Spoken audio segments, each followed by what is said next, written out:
Hello students, कक्षा 11 के भूगोल विषय की ऑनलाइन क्लासेज में आपका स्वागत है। पिछली वीडियो में हम वायुमंडल की चर्चा कर रहे थे। वायुमंडल अर्थात पृथ्वी के चारों ओर पाया जाने वाला वायु का आवरण वायुमंडल कहलाता है। चारों दिशाओं में ये वायु फैली हुई है। जहां तक मानव की पहुंच हो पाई वहां तक वायु मौजूद है। इसका कितना अधिक क्षेत्र है, कहां तक वायु का विस्तार है, यह मानव के लिए अभी एक संशय का विषय है। लेकिन पृथ्वी के धरातल से काफी ऊंचाई तक वायु मौजूद है।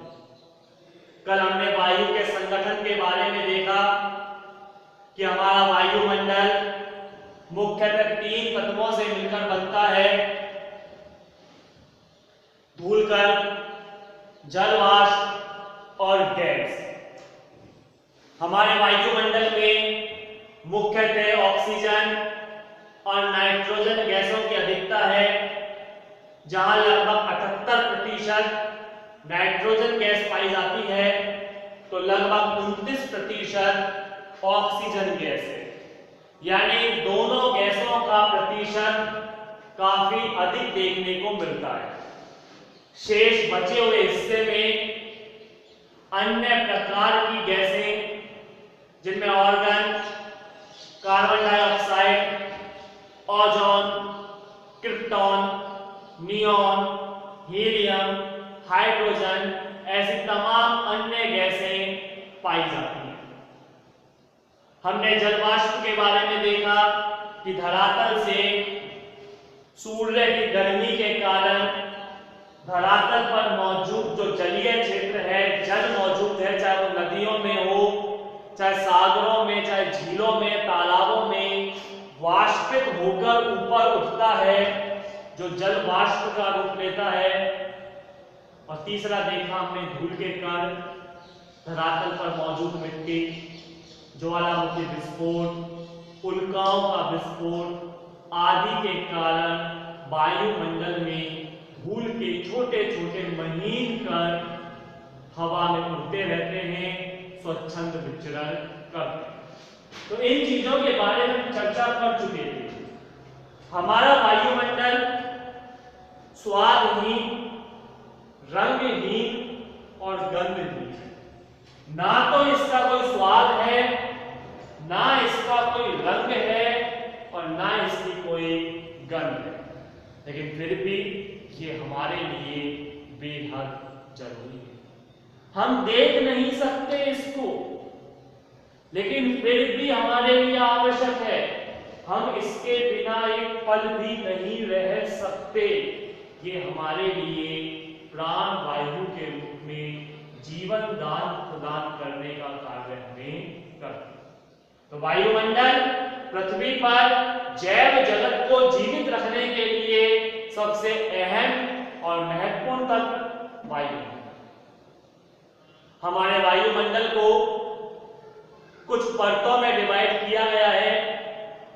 उन परतों की अपनी अपनी अलग विशेषताएं हैं और अपने अपने अलग नाम हैं। जैसे क्षोभ मंडल, नंबर 2 समताप मंडल,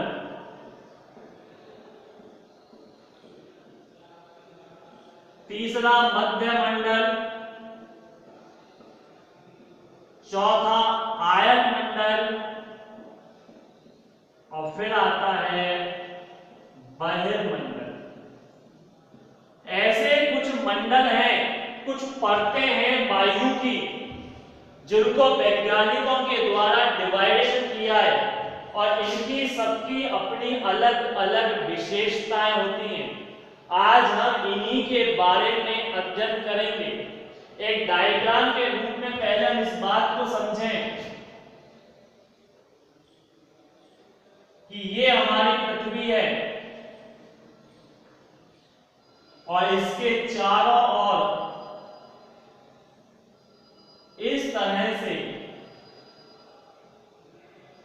वायु का आवरण फैला हुआ है।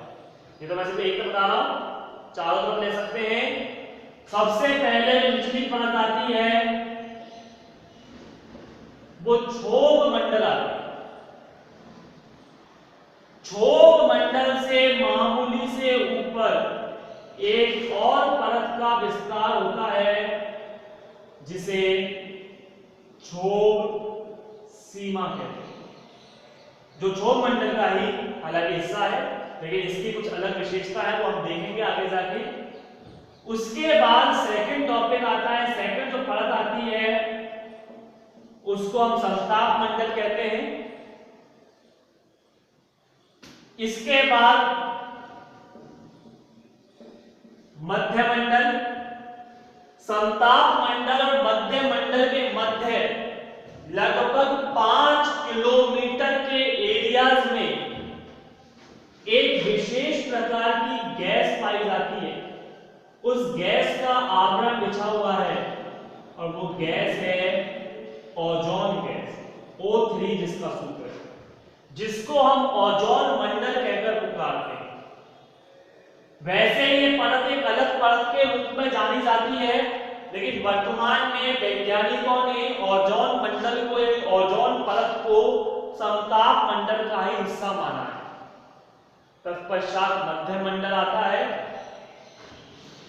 उसके बाद आयन मंडल, जहां पर इलेक्ट्रॉन्स लगातार मुक्त होते रहते हैं। ये इलेक्ट्रॉन विद्युत आवेशित होते हैं जो लगातार संघर्ष करते रहते हैं, टकराते रहते हैं, जिनसे ऊर्जा उत्पन्न होती है। करेंगे चर्चा इसके बारे में आगे। और फिर लास्ट जो हिस्सा आता है वो बहिर्मंडल का आता है, और ये बहिर्मंडल कितना बाहर है कुछ नहीं कहा जा सकता। तो इस तरह से पृथ्वी की 4 लेयर, 4 परतें मुख्यतः सामने आती हैं, क्षोभ, समताप, मध्य और आयन। और आयन मंडल के बाहर का संपूर्ण इलाका बहिर्मंडल में शामिल किया जाता है। तो एक सामान्य चर्चा तो हम कर चुके हैं, आइए प्रत्येक के बारे में विस्तार से जानकारी हासिल करते हैं।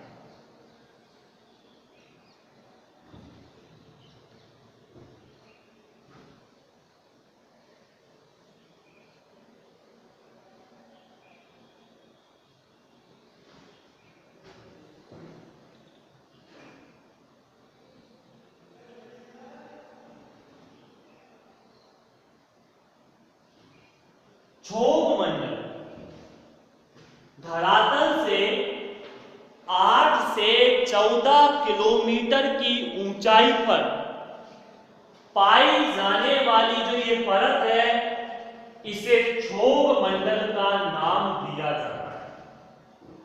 8 से 14। अब ये सवाल आपके मन में आता है कि आखिर ऐसा क्यों, 8 से 14 किलोमीटर क्यों, क्या है इसमें अंतर? आप पृथ्वी की आकृति को इस तरह से देखें।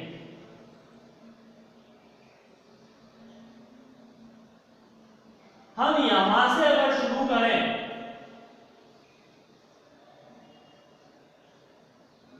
एक लेयर बनाने का कार्य इस तरह से शुरू करते हैं,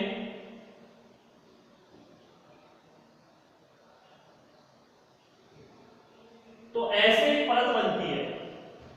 तो यहां विषुवत रेखा से, भूमध्य रेखा से इसकी ऊंचाई ज्यादा है, जबकि ध्रुवों पर से इसकी ऊंचाई कम है।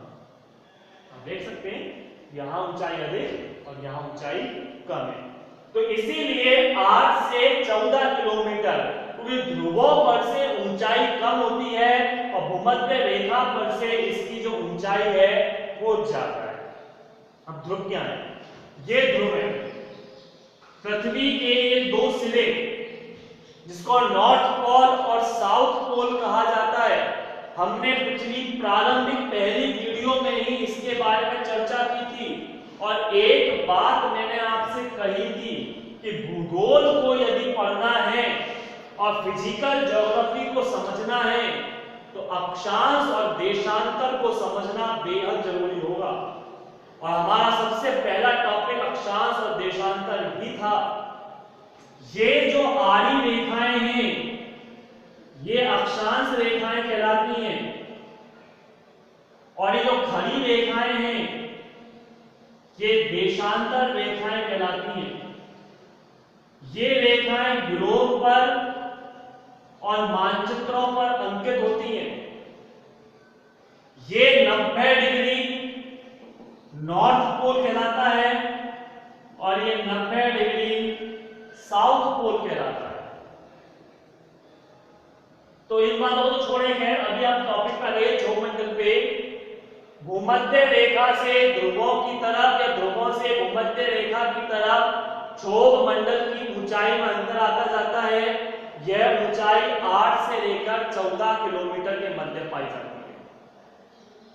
इस परत की सबसे बड़ी विशेषता यह है कि ऊंचाई बढ़ने के साथ साथ तापमान कम होता चला जाता है। जो हम पिछली वीडियो में भी ज्वालामुखी वाले टॉपिक में संभव से पढ़ा था हमने कि हमारी प्रकृति का एक नियम है कि धरातल से जैसे जैसे नीचे जाएंगे तो प्रति 32 मीटर नीचे जाने पर 1 डिग्री सेल्सियस तापमान में वृद्धि हो जाती है।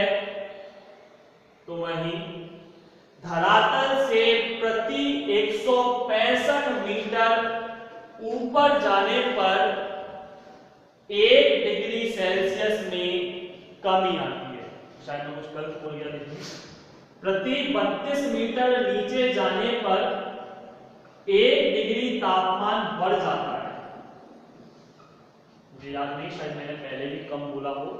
प्रति 32 मीटर नीचे जाने पर 1 डिग्री सेल्सियस तापमान बढ़ जाता है, वृद्धि हो जाती है। और प्रति 165 मीटर ऊपर जाने पर 1 डिग्री सेल्सियस तापमान में क्या आती है, कमी। तो ये विशेष इसका वो है क्राइटेरिया। तो क्षोभ मंडल की सबसे बड़ी विशेषता यह है कि जैसे जैसे हम ऊपर जाएंगे तो प्रति 165 मीटर ऊपर जाने पर 1 डिग्री सेल्सियस तापमान कम होता है। हमारे धरातल पर जितने भी वायुमंडलीय घटनाएं देखने को मिलती हैं, चाहे आंधी आना, तूफान आना, चक्रवात आना, ओले गिरना, पाला पड़ना, बारिश होना, बिजली चमकना, बिजलियों का गिरना, बादलों का गरजना, अर्थात जो भी वायुमंडलीय घटनाएं होती हैं धरातल पर वो क्षोभ मंडल के अंदर ही होती है। अब ऐसा क्यों? इसका एक कारण, ये सभी घटनाएं जो घटित होती हैं वो बादलों के कारण होती है। आंधी आ रही है तो बादलों के कारण, तूफान आ रहा है तो बादलों के कारण, बारिश हो रही है तो बादलों के कारण, बिजली चमक रही है तो बादलों के कारण, बादल गरज रहे तो बादल स्वयं ही गरज रहे, उसमें भी बादलों का होना जरूरी है। तो ऐसी तमाम घटनाएं जो घटित होती हैं वो बादलों के कारण घटित होती हैं। और बादलों की सबसे बड़ी विशेषता यह है कि बादल 12,000 मीटर की ऊंचाई से आगे नहीं जा सकते, अर्थात लगभग 12 किलोमीटर की ऊंचाई तक ही बादल पहुंच पाते हैं। इससे ज्यादा बादल ऊपर नहीं पहुंच पाते। जबकि क्षोभ मंडल की जो सीमा तय की गई है वो 14 किलोमीटर तक तय की गई है। ऐसी स्थिति में जितनी भी परिघटनाएं घटित होती हैं वो क्षोभ मंडल के अंतर्गत ही होती हैं। तो इस घटना को, इस परत को मौसमी परिवर्तन की परत भी कहा जाता है, क्योंकि समस्त घटनाएं, आंधी, तूफान, चक्रवात, ओले, वर्षा, बिजली चमकना, गरजना, जितनी भी घटनाएं होती हैं वो सब इस क्षोभ मंडल के अंतर्गत ही हो पाती हैं। तो इसीलिए ये मौसमी परिवर्तन की परत है और इसकी सबसे बड़ी विशेषता है कि जैसे जैसे हम ऊपर जाते हैं वैसे वैसे तापमान कम होता चला जाता है। यही कारण है कि पहाड़ी क्षेत्रों पर बर्फ जमती है। माउंट एवरेस्ट, हिमालय, ये वो क्षेत्र हैं जो बर्फीले क्षेत्र हैं क्योंकि इनकी ऊंचाई काफी अधिक है। 8,848 मीटर ये माउंट एवरेस्ट की ऊंचाई है।